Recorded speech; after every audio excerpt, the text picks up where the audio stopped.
I'm so glad you could join me. I'm Pixie, and I just want to talk about spooky books.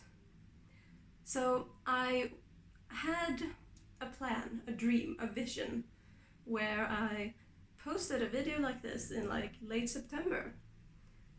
This stack of books right here has been here since early September, and we're halfway through Gothtober now, and so I had an exhibition in late September, and that really just kicked my ass. So, anyway, you probably don't care.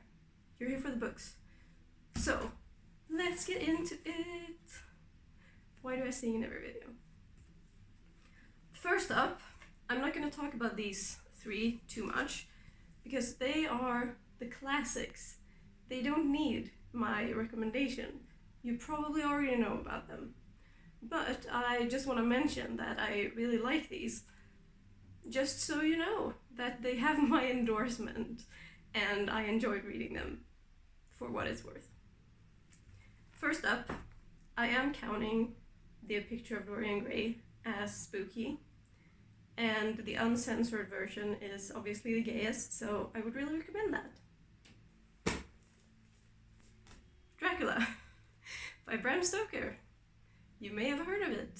The original, not the first, but one of the first super popular vampire novels. And I really like how it's done with diary entries and letters and stuff like that.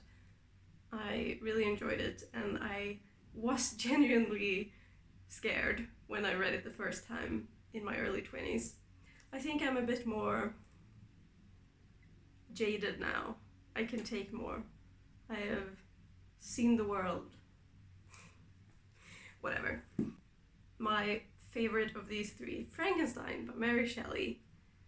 Some say she invented the science fiction genre, but I actually learned recently there was a crazy duchess or something in England, of course, in the 1700s, who wrote a space imperialism fantasy where everyone worshipped her and she was the queen. So I really don't want to read that, but it does sound fascinating from a historical point of view. Anyway, I love Frankenstein. I really enjoy how thoughtfully she explores fear of death and what makes us human. And I also love reading Frankenstein retellings. So if you have a Frankenstein retelling recommendation, please give it to me. I need it.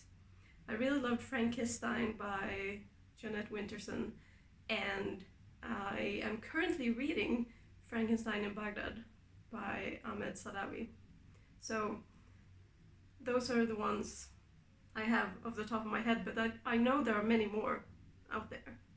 My next spooky read is a book I read for last year's Gothtober. It is Burial Rites by Hannah Kent. It is based on a true story about the last person who was sentenced to death in Iceland. And it's a woman. She killed a bad man, and I am fascinated with stories about bad and evil women.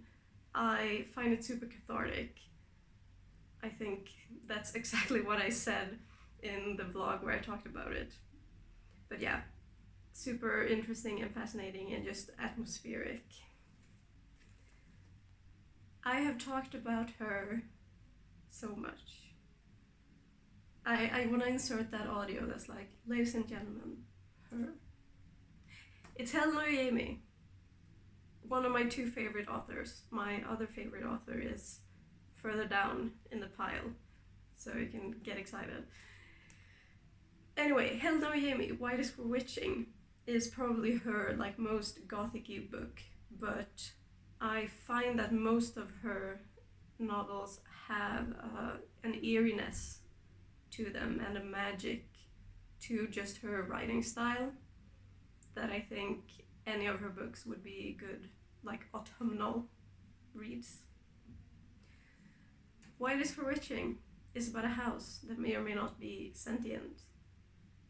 It is about borders and racism. White is for witching, it's kind of in the title. And it's weird, it's super weird. I don't think I understood half of it. And it's one of the many books I really want to reread. By the way, speaking of rereading, I would love to have a readathon and just dedicate some time and have a little community around rereading books we loved. Because I find that, like, I want to reread books to deepen my relationship with them and understand them more, and I just love rereading. I used to do it all the time when I was a kid. Now I am a stressed out adult, and those like shiny new reads just keep pulling me in, and I don't like this behavior in myself. So my point is, if you would participate in a rereadathon, let me know, because I could host that. Probably, I'm thinking the last 2 weeks of January. Ray Bradbury, a literary icon. These are the only 2 books by him that I have read. The Halloween Tree and Something Wicked This Way Comes.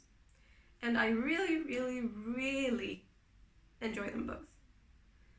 So The Halloween Tree is essentially like a history of Halloween told through a friend group of boys, and a spooky character sort of guides them, and they travel all over the world, and it's I liked it a lot.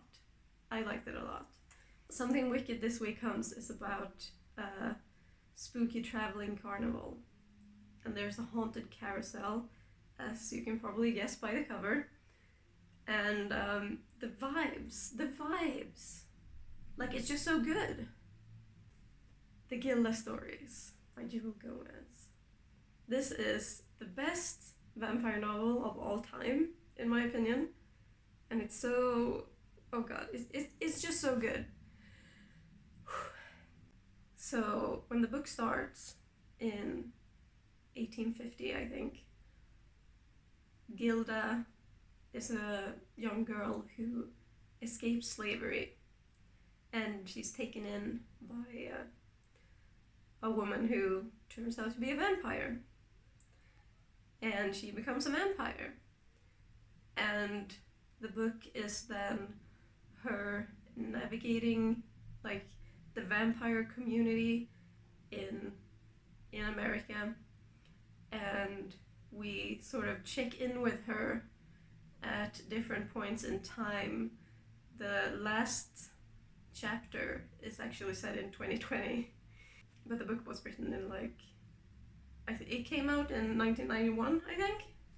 Yeah, first published in 1991. So 2020 was quite far off at that point. This is another book that really explores what it means to be human, and particularly what does it mean to be a black woman in America at these very different times. Because, you know, we start in 1850 and we check in like 30 years later or something. And so it's, I don't know, it's a type of like fantasy and sci-fi that I really, really love, that really utilizes the fantastical tools to explore and talk about our real world. I just really, really loved it.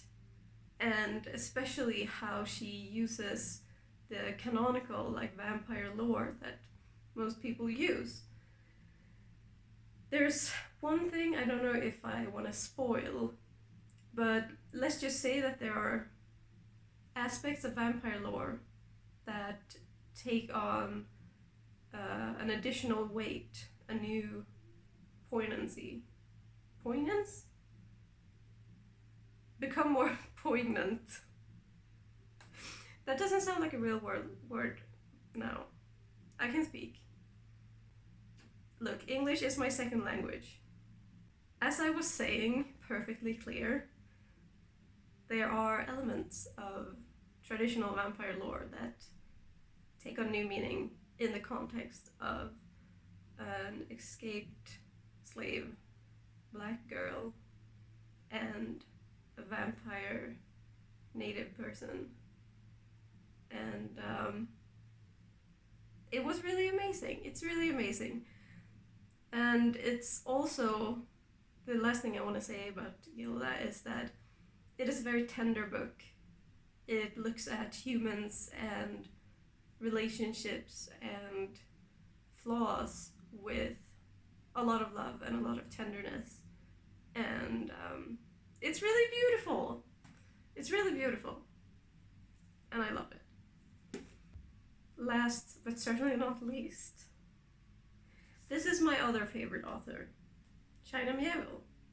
I think he's also a genius.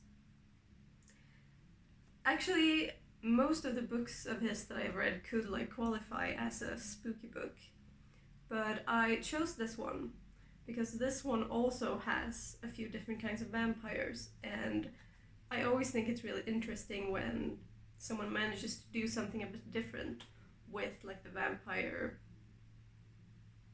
myth, I guess. I'm struggling with how to describe the plot of this, but if we start at the beginning, our main character is a woman, and we meet her on a ship in like a cargo hold where she's a prisoner, and she and a lot of other people are being shipped off somewhere. The ship is hijacked by pirates, and they come to this floating like city in the middle of the ocean, and it's all quite, that in itself is pretty weird. And then there's just so much other stuff happens, and I kind of don't want to say anything more. I'll just say that the scar that the title references is like a deep, scary, extra scary, spooky part of the ocean that they interact with in some way. And like I said, there's one kind of vampire who lives in the city, and then we also meet another kind of vampire on an island that they travel to. And that's all I'm gonna say. I think you should explore this for yourself. And I also want to say that I know this is a thick boy. It's almost 800 pages. But it's incredibly engaging, and it doesn't feel as long as it is. So don't be scared. Don't be scared. Give it a go. I think you will like it. I am so obsessed with like spooky sea-related stuff lately. I have loved stories like that before. And then I read a book about octopuses, and it reminded me that I really like creepy coastal settings and stuff. So I read a book called All the Murmuring Bones, written by A.G. Slatter, and I gave it 4 stars in the end. It was very creepy, very oceany, and there was a lot of like Irish and Scottish folklore and mythology, and a badass female main character, which I am a big sucker for. And just a lot of fucked up shit happens in it, and I do seem to enjoy reading about fucked up shit. So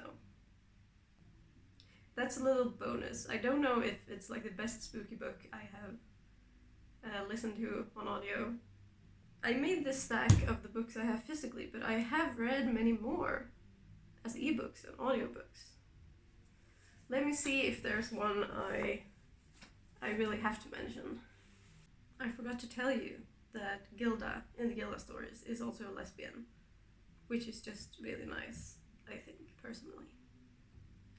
And I want to talk about one more book that I don't have with me physically, and that's Gideon the Ninth by Tamsin Muir.